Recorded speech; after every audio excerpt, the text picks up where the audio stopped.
যে তেওঁ জাতিটোৰ লগত আছে না তেওঁ ৰাজনীতিৰ লগত আছে সেই কথাটো স্পষ্ট কৰিব লাগে।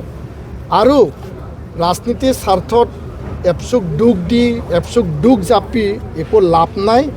এটা কথা মই স্পষ্ট কৰিব বিচাৰিছোঁ যে ৰাজনীতিৰ স্বাৰ্থত আহোম সেনাপতি বদন চন্দ্ৰ বৰফুকনে যেনেকুৱাকৈ মানসকলক মাতি আনি নিজৰ জাতিটো নিষেধ কৰিছিল, এই তেখেতৰ কথা কাম মন আজি একেই দিশত গৈ থকা আমি দেখিবলৈ পাইছোঁ। ছাত্ৰ ছাত্ৰীসকলে ইউনিভাৰ্চিটি কলেজৰ ছাত্ৰ ছাত্ৰীসকলে নিজৰ ভৱিষ্যতলৈ সজাগ। আৰু তেখেতে সঁচাসঁচিকৈ NOC দিছিল না নাই সেই কথাটোৱে ছাত্ৰ ছাত্ৰীবিলাকে জানিব বিচাৰিছে।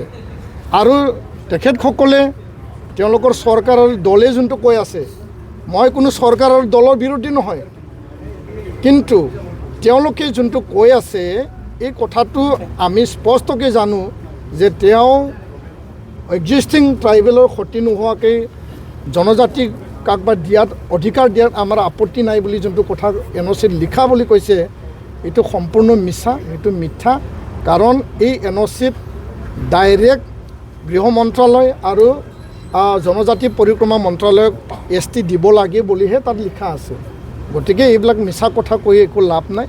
আৰু ইয়াৰ কাৰণে মই ক'ব বিচাৰোঁ যে এই জাতিৰ সংকট কালত, জাতিৰ অস্তিত্বৰ এই সংকটৰ মুহূৰ্তত আপুনি ৰাজনীতি কৰিব নালাগে।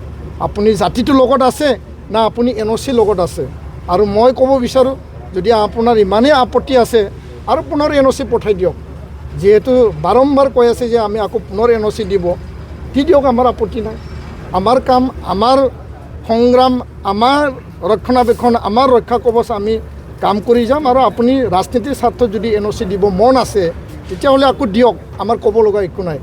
কাৰণ আপুনি এপচুক যেনেকুৱা টাৰ্গেট কৰি লৈছে সেইটো আমি দুখ পাইছোঁ। আৰু চৰকাৰৰ মুৰব্বী, চৰকাৰৰ প্ৰধানজনৰ চিন্তা চৰ্চা মন মুগ্ধ তেনেকুৱা হোৱাটো ভাল নহয়। ধন্যবাদ।